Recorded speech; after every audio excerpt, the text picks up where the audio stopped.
A thick, eerie mist blankets the ancient convent, where ivy-covered walls are barely visible under the faint glow of the moon. The distant tolling of a bell echoes through the silence, heightening the sense of mystery that surrounds the old building. As the wind whispers through the trees, it carries with it a sense of foreboding, setting the stage for the unsettling events that are about to unfold. In the dimly lit chapel of the convent, a heavy atmosphere of sorrow hangs in the air. A large coffin, adorned with candles and roses, dominates the altar, casting flickering shadows on the stone walls. Among the mourners stands Sophia, a serious and contemplative 14-year-old girl, who is acutely aware of the gravity of the moment. Her friends, Emily and Rose, stand beside her, struggling to contain their nervous giggles. They are at the funeral of Sister Margaret, a figure who evokes mixed emotions among the students. For some, she was a stern disciplinarian; for others, a mysterious enigma. As Sophia steps forward to pay her respects, a shiver runs down her spine. Sister Margaret's lifelike appearance in death unsettles her deeply, making the loss feel even more surreal. The solemnity of the occasion weighs heavily on Sophia, and she feels an inexplicable connection to the departed nun, a connection that fills her with an unshakable sense of dread. Later that day, as the other children frolic during recess, Sophia feels a growing sense of unease. She seeks refuge in the convent's study hall, hoping that the quiet will help her process the day's events. However, the stillness of the empty room only amplifies her discomfort. The atmosphere is thick with an unseen presence, and as she sits alone, she hears it, a faint whisper that chills her to the bone. "Sophia." The voice is unmistakably that of Sister Margaret, and it echoes through the hall, growing louder and more insistent. Panic sets in as the room darkens, and shadows seem to move with a life of their own. Sophia's heart races as she desperately tries to escape, but the door is inexplicably locked. She feels trapped, the walls closing in around her as the whispers become deafening.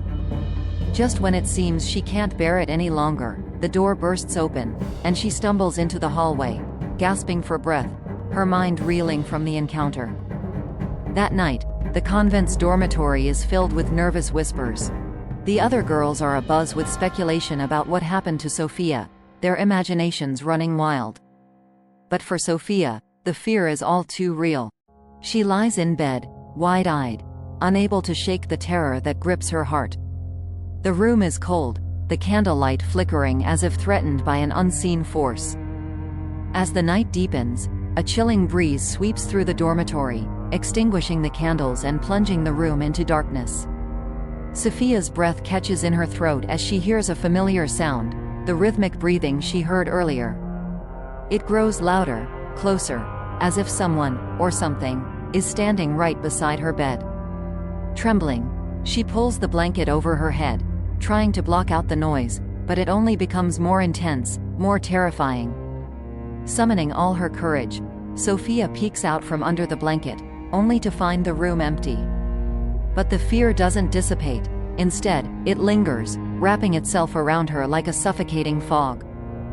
As dawn breaks, Sophia walks through the convent's mist-covered courtyard, her mind still haunted by the night's events. She approaches Sister Margaret's grave, her heart heavy with unanswered questions. What did she experience? Was it real, or was her mind playing tricks on her? She whispers a prayer for peace, hoping to find some solace, but the unease remains. Just as she turns to leave, she catches a glimpse of something out of the corner of her eye, a shadowy figure dressed in a nun's habit, standing silently in the distance. Sophia freezes, her pulse quickening. She blinks, and the figure is gone, leaving her with the unsettling realization that the convent's mysteries are far from over. The heavy mist continues to swirl around the ancient walls, and the silence returns, but for Sophia, the past is not yet at rest. The sense of being watched, of something lurking just out of sight, will haunt her long after she leaves the convent's grounds. As the first light of dawn pierces the veil of mist that clings to the convent's walls, Sophia stands alone at Sister Margaret's grave, her mind reeling from the night's chilling events. The fog begins to lift, but the sense of dread lingers, a reminder that some mysteries are never fully laid to rest. As she turns to leave, a fleeting shadow in the distance catches her eye, a spectral figure that vanishes as quickly as it appears. The convent, now bathed in the early morning light, seems unchanged, but for Sophia, it will forever hold the haunting memories of what she experienced. With a final glance at the grave and a heavy heart, she steps away, knowing that the past remains a ghostly presence, ever intertwined with the present. Thanks for joining us on this eerie journey through the shadows. If you enjoyed this haunting tale, make sure to hit that subscribe button and ring the bell so you never miss a chilling story from Horror Echo. Share your thoughts in the comments below. What do you think really happened at the convent? Until next time, keep your lights on and your doors locked, because you never know what might be lurking just beyond the edge of the darkness. Stay spooky.